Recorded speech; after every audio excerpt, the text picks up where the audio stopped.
వైఎస్ఆర్సీపీ మరింత బలోపేతం దిశగా కీలక అడుగులు పడబోతున్నాయా? తాజాగా జగన్మోహన్ రెడ్డి గారు 2 కీలక అంశాలు అది కూడా తాజాగా ప్రకటించారు. ఒకటి ప్లీనరీ సమావేశం ఏర్పాటు చేయాలనేది. రెండోది పాదయాత్ర చేయబోతున్నారు త్వరలో అనేది. అంటే ఈ 2 వాస్తవానికి ప్లీనరీ అంటే అప్పట్లో ఎప్పుడో 2017లో ఒకసారి, తర్వాత 2022లో ఒకసారి అనుకుంటా నిర్వహించారు. దాదాపు ఒక 5 ఏళ్ళు, ఇప్పుడు ఒకవేళ రేపు 26లో నిర్వహిస్తే ఒక 4 ఏళ్ళు గ్యాప్.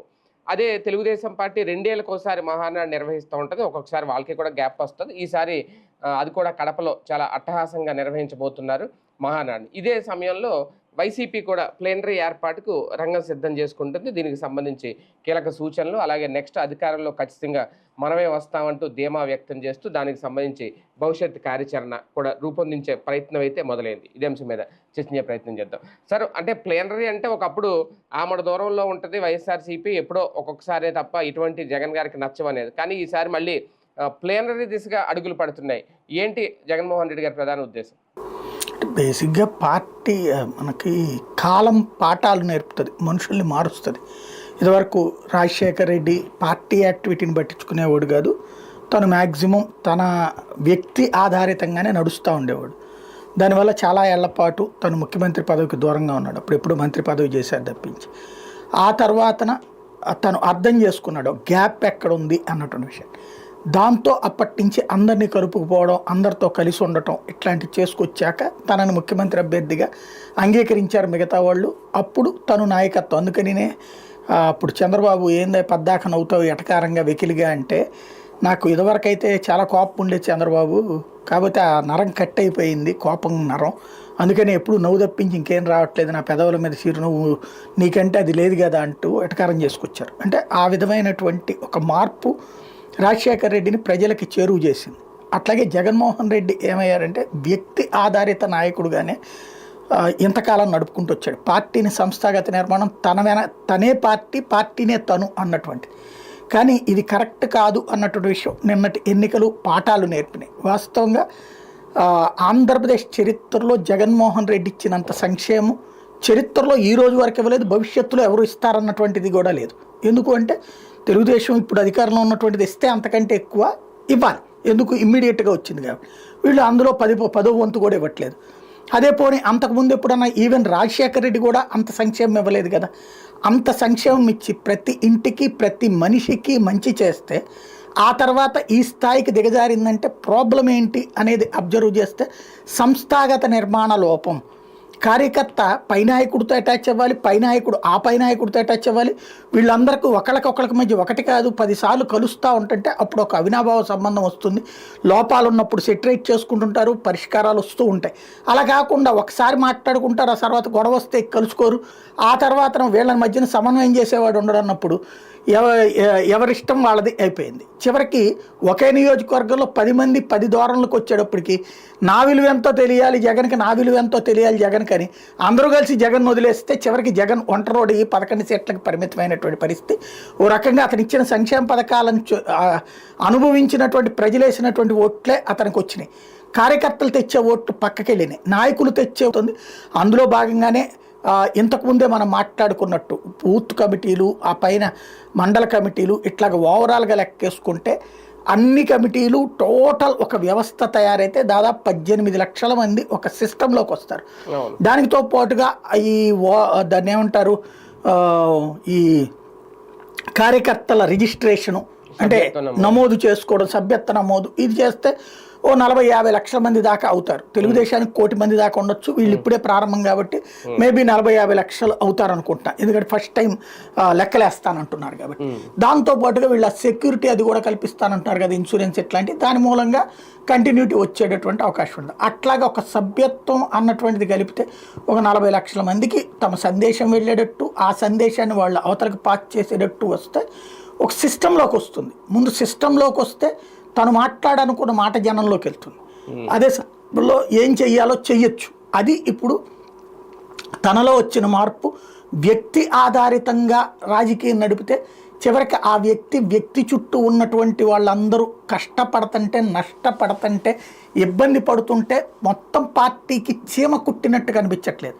చంద్రబాబుకి ప్రాబ్లం వస్తే మొత్తం ఊరు వాడ ఏకం చేశారు వాళ్ళ కార్యకర్తలు. జగన్మోహన్ రెడ్డికి ప్రాబ్లం వస్తుందంటే పట్టించుకుంటున్న వాళ్ళు కరువు అవుతున్నారు. పైగా ఇప్పుడు ఎవరెవరి మీద కేసులు వస్తున్నాయో వాడికి తగలాల్సిందే, వాడికి శాస్త్రి జరగాల్సిందే, వీడికి శాస్త్రి జరగాల్సిందే అంటున్నారు. పేపర్లో వచ్చే ఆ నాయకులు లేకపోతే కనుక ఈ ఓఎస్డీలు అధికారులు వీళ్ళు ఉన్నారు కదా, వాళ్ళ పేర్లు పేపర్లో వచ్చినప్పుడల్లా ఆడికి తగిన శాస్త్రి జరగాల్సింది, ఆడికి తగిన శాస్త్రి జరగాల్సిందని వీళ్ళే మాట్లాడుతున్నారు. కాబట్టి ఆ విధమైనటువంటి ఫీలింగ్ కారణమైంది ఏంటంటే కమ్యూనికేషన్ గ్యాప్. ఆ కమ్యూనికేషన్ గ్యాప్ క్లియర్ కావాలంటే ఒక వ్యవస్థీకృతంగా ఉండాలి, అట్లాగే ప్లీనరీ లాంటివి జరుపుకోవాలి, అది నిరంతరం సాగుతూ ఉండాలి. ఇంతవరకు వదిలేసింది ఇప్పుడు కాలం ఆయనకి నేర్పిన పాఠం అన్నమాట ఇది. సార్ 40% ఓటు బ్యాంక్ ఉంటే కేవలం 40 లక్షలే వస్తారా సభ్యత్వ నమోదు? ఇంకా పెరిగే అవకాశం ఉంది అంటే ఓటర్ ప్రతి ఒక్కడు సభ్యుడు కావాల్సిన అవసరం ఉండదు. ఓటర్ వేరు, సభ్యుడు వేరు. ఇప్పుడు తెలుగుదేశానికి క్రిందసారి ఓట్లు వేసిన వాళ్ళందరూ ఏమి సభ్యులు కాలేదు ఆ లెక్కనైతే. ఇప్పుడు వాళ్ళకేంటి 64% ఓట్లు వచ్చినాయి. 64% ఓట్లు వచ్చినాయి అని చెప్పి 64% మంది సభ్యత్వం ఉండరు కదా వాళ్ళకి. బేసిక్గా ఓటర్లో ఇప్పుడు సభ్యత్వం అనేటటువంటి ఈ మధ్యన తెలుగుదేశం వాళ్ళు చేసిన పని ఏంటంటే ఓటర్లకు తెలియకుండానే నీకు ఆ పథకం ఈ పథకం కోసం అని చెప్పేసి కార్డు ఇది తీసి సభ్యత్వాలు ఇచ్చారన్నది కూడా కొన్ని చర్చ నడిచింది కదా. అట్లాగే ఇచ్చుకొచ్చారు. వీళ్ళు అట్లా చేయకపోవచ్చు, ఎందుకంటే వీళ్ళు ప్రతిపక్షంలో ఉన్నారు. వీళ్ళు అట్లా చేస్తే ఎవరో ఒకరి చేత కేసులు పెట్టించి లోపలే ఇచ్చే ప్రయత్నం చేస్తారు. కాబట్టి చెయ్యకపోవచ్చు వీళ్ళు. అందువల్ల 40 దగ్గర ఆగుతాయి అనుకుంటున్నాను నేను. ప్లీనరీ అనేది కార్యకర్తల్లో జోష్ తీసుకురావడానికి అయినా పార్టీకి సంబంధించి ఏమన్నా ఒక కీలక నిర్ణయాలు తీసుకునే అవకాశం ఉంటుందా? జగన్మోహన్ రెడ్డి గారు ఓసారి దాన్ని ఏమంటారు, మన మహానాడుకు సంబంధించినటువంటి టిట్ బిట్స్ ఉంటుంటాయి అన్ని ఛానల్స్లో కూడా, యూట్యూబ్లో ఉంటాయి. అవి కాస్త చూసి ప్రాక్టీస్ చేయడం బెటర్. ఎందుకంటే ప్లీనరీ అనేటటువంటిది ఒక కుటుంబ కార్యక్రమం. అంటే మనం పెళ్ళో పేరంటం ఇట్లాంటి ఫంక్షన్ చేస్తాం చూడండి, ఆ ఫంక్షన్ చేసినప్పుడు ఎట్లాంటి ఫీలింగ్ ఉంటుందో అట్లా ఎంజాయ్ చేస్తారు తెలుగుదేశం పార్టీకి సంబంధించిన ప్లీనరీ కార్యకర్తలు కానీ నాయకులు కానీ. స్టేజీ మీద ఉపన్యాసాలు వినేది నాకు తెలిసి 10% కూడా ఉండదు. మొత్తం అయిపోయాక ఏం మాట్లాడారో చెప్పరంటే నాకు తెలియదు అంటారు. కాకపోతే ఏంటంటే మా ఎమ్మెల్యేని చూడడానికి వచ్చాం, ఆ ఎంపీని చూద్దామని వచ్చాం, లేకపోతే రామ్మోహన్ నాయుడు గురించి వింటున్నాం చూద్దామని వచ్చాం, ఇట్లాగే. అంటే ఏదో మనకి ఇప్పుడు పెళ్ళిళ్ళకి కొన్నిటికి వెళ్తాం, దూరపు బంధుత్వాలు ఉంటాయి. కాకపోతే పిలుస్తున్నప్పుడు మనం కమ్యూనికేషన్ చెడకూడదని వెళ్తుంటాం. అక్కడ అందరూ తెలియదు మనకి, కానీ తెలుసుకునే ప్రయత్నం చేస్తాం, పలకరిస్తుంటాం అందరినీ. అట్లాంటి ఒక అవినాభావ సంబంధం కార్యకర్త. ఇప్పుడు వైసీపీలో అతిపెద్ద లాస్ ఏంటి అంటే అందరూ గొప్పోళ్లే, కానీ ఒకళ్ళకొక్కళ్ళకి మధ్యన అనుసంధానం లేదు. ఎవరికి వాళ్ళుగా బతికారు. ఇప్పుడు వ్యక్తులుగా బ్రతికిన వాళ్ళు వ్యవస్థగా బ్రతకడానికి సిద్ధపడాలి. ఆ కుటుంబంలాగా ఫీల్ అవ్వాలి కార్యకర్తల్ని. ఆ ఫీలింగ్కి ప్లీనరీ అన్నది వేదిక అవుతుంది. కావాలంటే వాళ్ళ దగ్గర నేర్చుకోవడం బెటర్. లాస్ట్ టైం ప్లీనరీలు అనుకుంటా శాశ్వత అధ్యక్షుడిగా ఆయన్ని ఎన్నుకున్నారు, తర్వాత దాన్ని ఏదో క్యాన్సిల్ చేసుకున్నారు. అంటే ఈసారి అలాంటి నిర్ణయాలు ఏమన్నా ఉంటాయి? ఇప్పుడు నేర్చుకున్నారు కదా, అప్పుడే కోర్టు వాయించింది కదా. చివరికి అబ్బాయి మేము అట్ట అనలేదండి అని చెప్పారు కదా. అప్పుడే ఫస్ట్ నేనే చెప్పాది ప్రజాస్వామ్యంలో అసలు ఆ సిస్టమే ఉండదని. మా పార్టీ అన్నారు, తర్వాత ఈడ్చికొట్టేటప్పుడు కోర్టు అదే ఎన్నికల సంఘం ఏంది ఎట్ట పెట్టారని కానీ అబ్బాయి లేదండి అట్ట అనలేదే మేము అని చెప్పి కాగితం అర్జెంటుగా రాసేసుకుని మార్చేసుకున్నారు. అట్లాంటి అహంకారపూరిత అతిశయంతో కూడినటువంటి వాటికి దూరంగా ఎక్కువ 100 కొద్దీ చేయకూడదు. రోజుకి ఒక 2 అంశాల మీద తీర్మానాలు. ఆ 2 అంశాలు కూడా ప్రజలకు సంబంధించినటువంటి టచ్ అయ్యేటటువంటి ఇష్యూస్. ఇది ప్లీనరీకి ఉండాల్సిన లక్షణం. మిగతా అది కార్యకర్తల సమన్వయం ఎట్లాగా, నాయకుల మధ్య సమన్వయం ఎట్లాగా, ఈ ఎమ్మెల్యే పార్లమెంటరీ ఇన్ఛార్జి అట్లాగే జోనల్ ఇన్ఛార్జి వీళ్ళ ముగ్గురు మధ్యన అవినావ సంబంధం ఏంటి.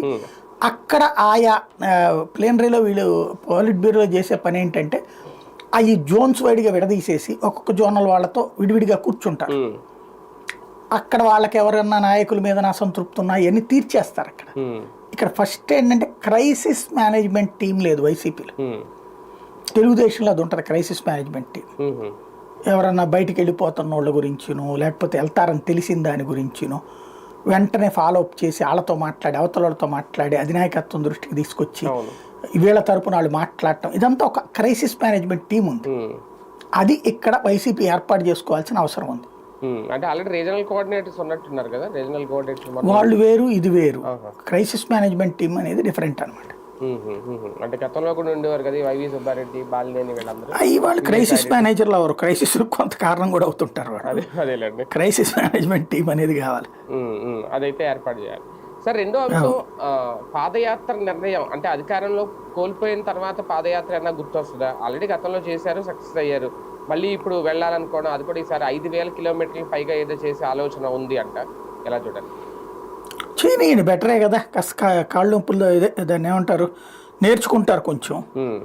ఆ నేర్చుకోవడం అనేటటువంటిది కూడా మంచిదే దేనికైనా సరే. సమస్య ఏంటంటే ఎప్పుడైనా సరే పరిష్కారం కావాలి. ఇంకోటి ఏంటంటే జనంలో లేకపోవడమే జగన్ ఓడిపోవడానికి కారణమే. జనంలో ఉండాల. జగన్ అనేటువంటి వాడు మొన్న గనక గెలిచిన తర్వాత నెలలో 4-5 సార్లు గనక జనంతో మమేకమై ఉంటే, వారానికి 1-2 ప్రోగ్రాములు జనంతో మమేకమై ఉంటే వాళ్ళ ఫీడ్బ్యాక్ అతనికి ఉండేది. ఈ మధ్యలో గ్యాప్లు భారీగా పెట్టేశారు. అలా కాకుండా జనం కలిసి వాళ్ళ వివరాలు, వాళ్ళ అభిప్రాయాలు తెలుసుకుంటుంటాం పరిపాలనకు సంబంధించి. రెండవది కార్యకర్తలను కలవటం. ఇక్కడ వాళ్ళ నాన్న ఆదర్శంగా తీసుకోవాలి. నేను రాజశేఖర రెడ్డిని అబ్జర్వ్ చేసింది ఏంటంటే, చంద్రబాబు నాయుడు ఖచ్చితంగా ప్రతి ప్రోగ్రాం అప్పుడు వాళ్ళ కార్యకర్తల నాయకులను కలుస్తాడు. రాజశేఖర రెడ్డి అట్లాగా ఉండేది కాదు. కానీ తను సీఎం అయ్యాక చేసుకొచ్చినటువంటి పద్ధతి ఏంటంటే, ఏదన్నా ఊరికి ప్రోగ్రాంకి వెళ్ళిన తర్వాత ఆ ప్రోగ్రాం దగ్గరనంతా జనంతో మమేకం అయ్యాక ఇంపార్టెంట్ లీడర్స్ అందరూ కూడా హెలీప్యాడ్ దగ్గర మీట్ అయ్యేవాడు. వాళ్ళతో కలిసి భోజనం చేసేవాడు ఆయన. తద్వారా ఆ భోజనం చేస్తా వాళ్ళతో మాట్లాడేవాడు. ఆ పక్కన 2-3 ఉండేవాళ్ళు, వాళ్ళు భోజనం చెయ్యరు, రాసుకుంటుంటాం. రాజశేఖర రెడ్డి చెప్పింది ఇప్పుడు వచ్చి సో ఆయన నా ప్రాబ్లం ఇదండి అని చెప్పారనుకోండి, పరిష్కారం ఏంటో రాజశేఖర రెడ్డి అక్కడే చెప్తాడు. చెప్పి ఆ కన్సర్న్ ఆఫీసర్తో చెప్పండి అయ్యా అని చెప్పి ఆ పక్కన ఉన్న వాళ్ళకి చెప్తాడు. అది కేవీపీ అవ్వచ్చు, ఇంకోళ్ళు అవ్వచ్చు. అది ఫాలో అప్ చేస్తాడు అతను. అది రాజశేఖర రెడ్డి కార్యకర్తలకి నాయకులకి వచ్చినటువంటి ఇంటరాక్షన్. అది జగన్మోహన్ రెడ్డి ఇప్పుడు చేసుకోవాల్సి ఉంది. పాలిట్ బ్యూరో తర్వాతన తను అట్లాగా వెళ్ళేటప్పుడు ప్రతి చోట కూడా కార్యకర్తలు నాయకులతో మమేకం అవడం, వాళ్ళతో మాట్లాడటం, వాళ్ళ ఫీడ్బ్యాక్ తీసుకోవడం, లోపం ఎక్కడుందో తెలుసుకోవడం, ఇవన్నీ కాలం పాఠాలు నేర్పుతుంది. చూద్దాం, నేర్చుకుంటాడు అనుకుందాం. వాస్తవానికి లాస్ట్ టైం ఆయన పాదయాత్ర చేసినప్పుడు నవరత్నాల పేరుతో వెళ్ళారు. అందుకే బాగా ఆకట్టుకుంది ఆ పాదయాత్ర అనేది. అంటే ఒక్కొక్క చోట ఒక రత్నం ప్రకటించుకుంటూ వెళ్ళారు. ఈసారి కూడా అలాంటి ఆలోచన ఏమన్నా చేస్తారా? ప్రధానంగా ఇప్పటికీ వాలంటీర్ల విషయంలో మేమేం చేస్తామనే క్లారిటీ అయితే ఇంకా ఇవ్వట్లేదు. దాని గురించి మాట్లాడట్లేదు. వాలంటీర్ వ్యవస్థ పక్కకి వెళ్ళిపోయిందని తెలుసు. అది అసలు ఈయన తీసుకొచ్చిన వ్యవస్థే. ఇటువంటి వాటి మీద రేపు పాదయాత్రలో మాట్లాడాల్సిన అవసరం ఉందా లేదా? ఇప్పుడే ఎందుకు, అది ఇంకా 27 ఎప్పుడు 24 అయిపోయింది, ఇంకా 25, 26, 27 ఆయన పోవాలా. పోయిన తర్వాత జనం చెప్తే, ఇదివరకు కూడా జనం చెప్పినప్పుడు ఆ చెప్పిన దాన్ని సాయంత్రం పూట 2-3 రోజుల పాటు రివ్యూ చేసి అతను ఏంటి వారంలో 1 చోట 2 చోట్ల మాట్లాడేవాడు అంతే. మిగతా చోట దండం పెట్టుకుంటూనే పోయేవాడు. 2 రోజులకు ఒకసారి చిన్న స్పీచ్ ఉండేది. వారంలో ఒకటి పెద్ద స్పీచ్ ఉండేది. మీరు చెప్పినటువంటి ప్రకటన అట్లాగా ఇక్కడ కూడా ఏమవుతుంది, ముందు నోట్ చేసుకున్న తర్వాత ఆ కన్సర్న్ ఒక టీం వెనకాల ఉండేది. వాళ్ళతో సాయంత్రం పూట భేటీ అయ్యేవాళ్ళు. ఆ భేటీ అయ్యాక అనౌన్స్మెంట్ ఇచ్చేవాళ్ళు. ఇప్పుడు అట్లాగా పబ్లిక్ నుంచి ఈయనకి ఏం ఫీడ్బ్యాక్ వస్తుంది, వాళ్ళు కోరుకుంటే, ఇప్పుడు ఈ లోపు వాళ్ళకంతా బాగుందనుకోండి, వాట్సాప్ సర్వీసెస్ అన్నారు కదా వీళ్ళు, అది బాగుందన్నారు అనుకోండి, రేపు జగన్ వాలంటీర్ మాట ఎత్తకపోవచ్చు. లేదు ఈ సర్వీసెస్ సక్రమంగా లేవు, పద్దాక ఏడిపిచ్చుకు తింటున్నారు అన్నారు అనుకోండి, మా వాలంటీర్ కావాలని జనం అడిగారు అనుకోండి, అప్పుడు ఏర్పాటు చేస్తానని చెప్తాడు. మళ్ళీ అప్పుడు కార్యకర్తలను సంతృప్తి పరచాలి, మీకు ఇబ్బంది లేకుండా చేస్తానని చెప్పాలి.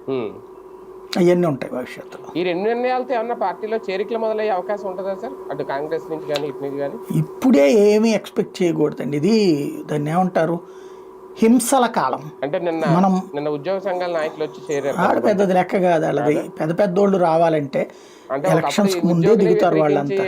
వ్యతిరేకించారు కదా వాళ్ళే. ఈ బ్యాచ్ ఇంతకుముందు సమర్థించిన బ్యాచ్నే. ఉద్యోగుల్లో ఈయన సమర్థించే బ్యాచ్ వచ్చి చేరారు తప్పించి అవతల బ్యాచ్ కాదు వచ్చి చేరింది ఈయన దగ్గరికి. కాబట్టి ఏముండదు. బేసిక్గా ఇప్పుడు అంతా కూడా ఏంటంటే పని నడిచిపోతుండాలి. వచ్చే వాళ్ళకి ఎవరికన్నా ఒక నియోజకవర్గంలో ఒక మంచి స్ట్రాంగ్ పర్సన్ అయ్యి ఉండి అక్కడ వైసీపీకి సరైన క్యాండిడేట్ లేక, వైసీపీ క్యాండిడేట్ అవతల పార్టీకి వెళ్ళిపోవడం, లేకపోతే క్యాండిడేట్ లేకపోతే డబ్బు ఉండి పలుకుబడి ఉండి ఏదన్నా చేయగలను అనుకునేటటువంటి వాళ్ళు ఎవరన్నా ఉంటే, తెలుగుదేశంతో ఇబ్బంది రాదు, బీజేపీ కేంద్రం నుంచి ఏ ఇబ్బంది పెట్టదు అనుకుంటే అప్పుడు చేరతారు. నిన్న ఎవరో అట్లాగా ఆ, ఒక తిరుపతి దగ్గర ఎవరో ధనికుడట ఒక ఆయన వచ్చి చేరాడు. ఉమ్. అట్లాంటి చేరికలు ఉంటాయి అప్పుడు. అంటే వాళ్ళకి ఆ నియోజకవర్గం కావాలనేటువంటి కాన్సెప్ట్ ఏదో దిగుతారు అనమాట. అదే సార్, వాస్తవానికి 26లో ప్లేనరీ పెడతారు, 27లో పాదయాత్ర చేస్తారు అనేది.